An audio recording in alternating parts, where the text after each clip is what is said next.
So, good morning, everyone. Today, we are going to tackle this lesson in Philippine politics and governance, Quarter 2, Module 14, Concept, Role, and Contribution of Civil Society.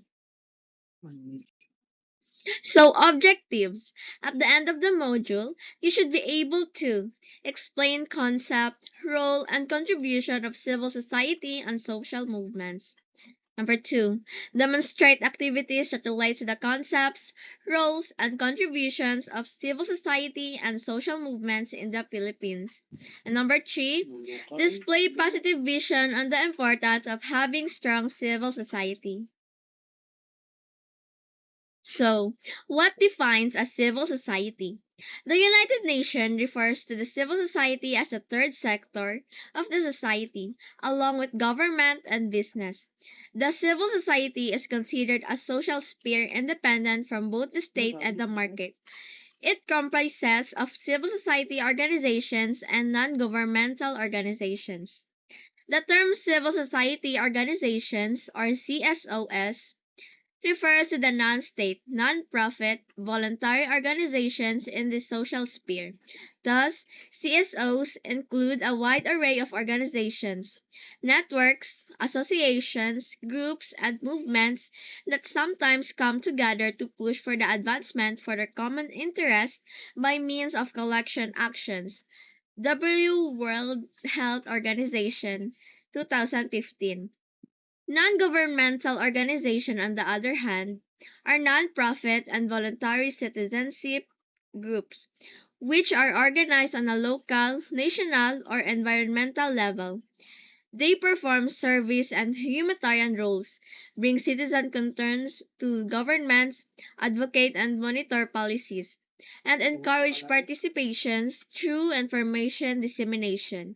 Similarly, they provide analysis and expertise on specific issues on the environment, health, and human rights. NGO Global Network 2016. Civil society refers to the group of organizations, associations, and individuals that work together for the common good, separate from the government and business. It includes non-governmental organizations, NGOs, community groups, charities, unions, and advocacy groups. Civil society helps improve citizenship rights, encourage participation in social, political, and hold the government accountable.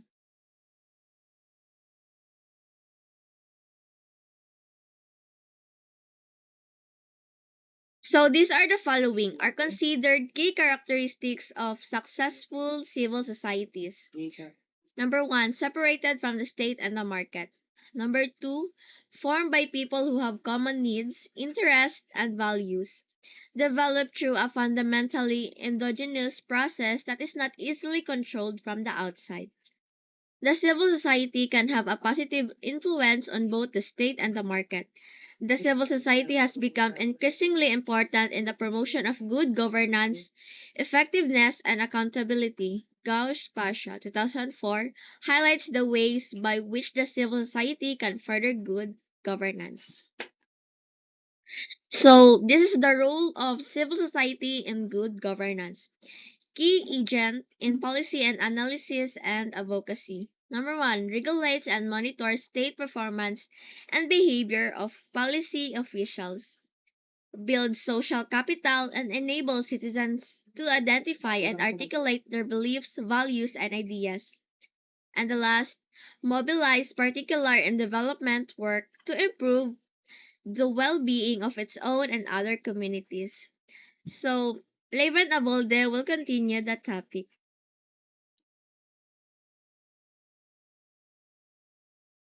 Hello, I'm Raven Abalde and I will continue our topic for today. CSOs. CSOs takes a variety of forms. Nonetheless, the AUGUR project, a research project co-funded by the European Commission, lists five main types of CSOs and two hybrid organizations, civil organizations but are not completely separated from states or businesses. List presents a good categories of CSOs. Table 1 of CSOs. So, Here are the types of CSOs. So first we have religious CSOs, community-based CSOs, philanthropic CSOs, and other CSOs, but we'll get to that later. So first, let us discuss what's the characteristics of these SSOs. So first one is religious CSOs characteristics. These CSOs do not primarily promote worship of a religion, but they are more or less linked to a given religion and they act the following precept. Their fields of intervention include education, health, emergency relief, and basic needs assistance. Example is Red Cross. So next we move on to community-based CSOs. Local CSOs based on solidarity, resource sharing, and community building, they primarily focused on development. Example of this is Green Back, housing, example, the Urban Land Reform Task Force in the Philippines, social services, civil and legal assistance, and culture and recreation. So next is philanthropic CSOs. These are not organizations that cause religious affiliation, but rather they are based on values such as generosity and humanism. They include private and businesses, foundation, and independent NGOs, example Bill and Melinda Gates Foundation. So we move on to the next one. So types of CSOs we have here is expert CSOs, trade unions, and government-oriented CSOs. So the characteristics of this is they act in new fields that require some scientific knowledge. Example of this is the environment and the finance. They are not exclusively composed of experts and scientists, but they claim to have an expertise unit and they publish some technical supports or reports. Example of this is Greenpeace International. Next is the trade unions. These are labor and worker associations which promote workers' interests. The Philippines is also home to trade unions. The Trade Union Congress of the Philippines is the biggest confederation of labor federations in the country, with almost 30 federations representatives of sectors and industries from agriculture to manufacturing services. So, next one we have the government-oriented CSOs. These are labor and worker association which promote workers' interests. The Philippines is also home to trade unions, the Trade Union Congress of the Philippines. Ano siya? So we move on to government-oriented CSOs. So these are labor and worker association. Next is the government-oriented CSOs. These are labor and worker associations which promote workers' interests. The Philippines is also home to the trade unions.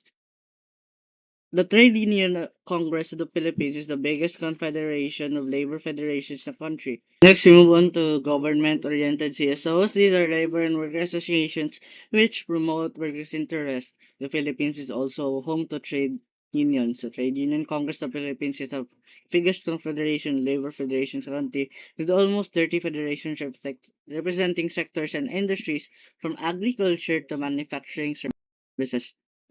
So, civil society organizations also employ a number of tactics and strategies in the pursuit of their interests and goals. To influence national policy formulations, CSO use education, persuasion, collaboration, litigation, and confrontation. Covey 1994 and Gaspar 2004. So, hi everyone. I'm going to explain to you the social movement. So, a social movement is a collective body that has high level of commitment and political activism and is not necessarily based on formal organization. So, Haywood 2013. Social movements are attempts to change society through collective action. They transpire when large group of individuals or organizations work for or against change in specific political or social context. They are non-institutionalized because just like CSOs, they occur outside of governmental institutions. On the other hand, new social movements or so- sometimes referred to as new politics, are those that attract the young, better educated, and relatively affluent individuals, including the post-material orientation and commitment of these individuals to new forms of political activism. Haywood 2013. A distinction must also be made between social movements and social movements organizations, SMOs.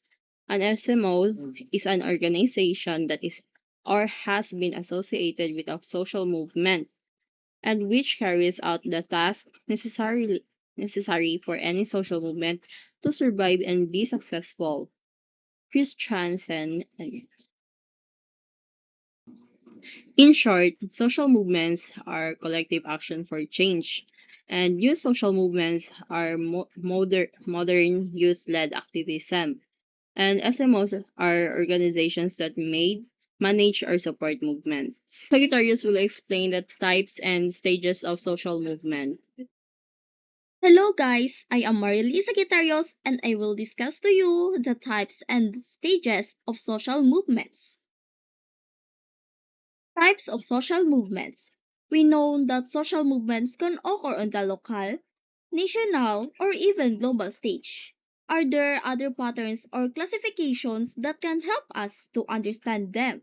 Sociologist David Aberley, 1966, addresses this question by developing categories that distinguish among social movements by considering 1. What is the movements want to change? And 2. How much change they want.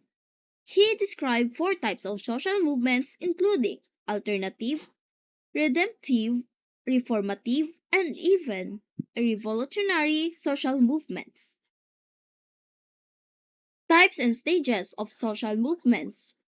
Alternative movements are typically focused on one's self-improvement and limited specific changes to individual beliefs and behavior. These include things like Alcoholics Anonymous, Mother Against Drunk Driving or MADD, and Planned Parenthood. Redemptive movements, sometimes called religious movements, are meaning seeking, are focused on a specific segment of the population and their goal is to provoke inner change or spiritual growth in individuals. Some sects fit in this category. Some examples of redemptive social movements include the spread of Christianity and Alcoholics Anonymous. The term refers to any social movement that aims for radical personal transformation. Alcoholics Anonymous qualifies because its stated aims are to radically transform all areas of the alcoholic's life by encouraging him to stop drinking. Reformative social movements seek to change something specific about the social structure. They may seek a more limited change but are targeted at the entire population. Environmental movements, the women's suffrage movement, or the more contemporary by Nothing Day, which protests the rampant consumerism of Black Friday, are examples of reformative movements. Reformative movements aims to completely change every aspect of society in a dramatic way. Examples: civil rights movement and political movements such as the push for communism.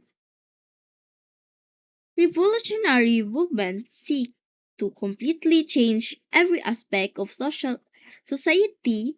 Their goal is to change all of society in a dramatic way. Examples include the civic rights movement or the political movements such as push communism. Redemptive social movements are contrasted with reformative and revolutionary social movements in their intended scope. Where areas redemptive movements seek reformative social movements are more moderate than revolutionary. seeking to change specifically aspect of the social order, but still at the common level on society, rather than at the level of the individual. Examples of reformative social movements included campaigns for civil rights, such as women's suffrage and same-sex marriage. This model for classifying social movements was introduced in 1966 by the anthropologist David Aberle. Rain Pineda, can you tackle the stages of social movements? My name is Renvi Pineda. Stage of social movements. Stage of social movements. Sociologists have studied the life cycle of social movements, how they emerge, grow, and in some cases die out. Blair 1969 and Tidley 1978 outline a four-stage process through which social movements develop. One, in preliminary stage, people become aware of an issue and leaders emerge. Second, this is followed by the social science stage where I coalescence stage when people join together and organize in order the publicize the issue and raise awareness. Third, in the sensationalization stage, the movement no longer requires grassroots volunteerism. It is an established organization, typically with a paid, paid staff for. When people fall away and adopt a new movement, the movement successfully brings about the change its shrine, or when people no longer take the issue or seriously, the movement falls into the decline stage. This paragraph illustrates the stage of social movement and how they evolve.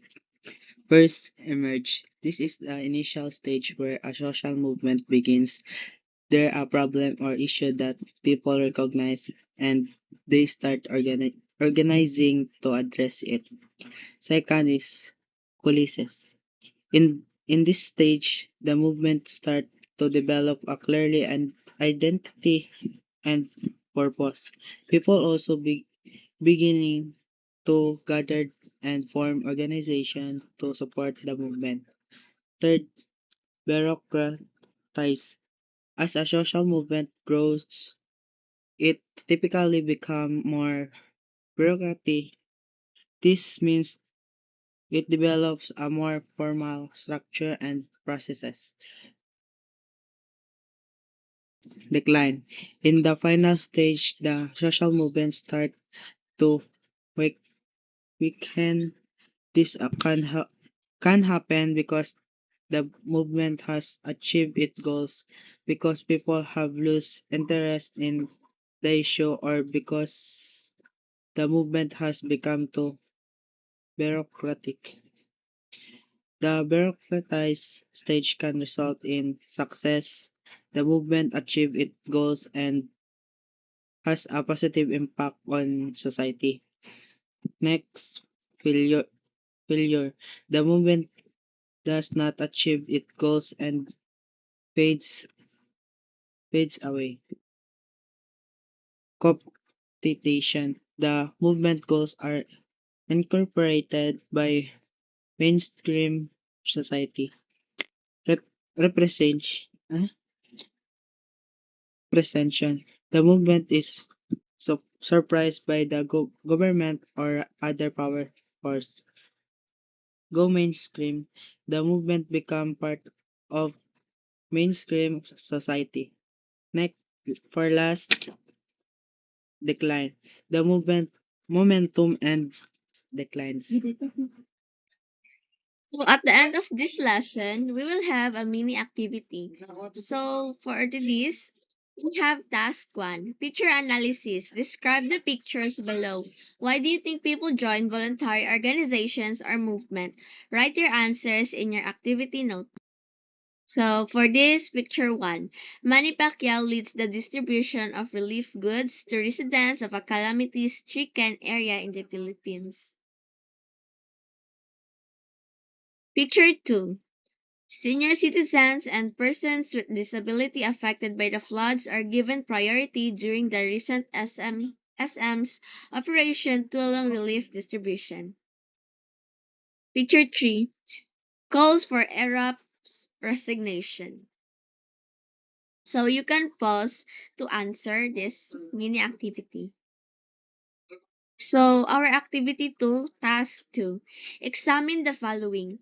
What is being manifested in the picture? Is it rebellion? Is it democracy? Is it social movements? Explain. Write your answers in your activity notebook. So in the task 2, this picture shows Shibi D. Guzman 13 Center joins other youth Tuesday at the Manila rally to protest policies of the Duterte government. Image by Ana P. Santos. So that's all for today. And before we end, here is our members submitted by Raven A. Abalde, Elijah Davis, Marilis Secretariat, Sandy Lu, and Rain Pineda.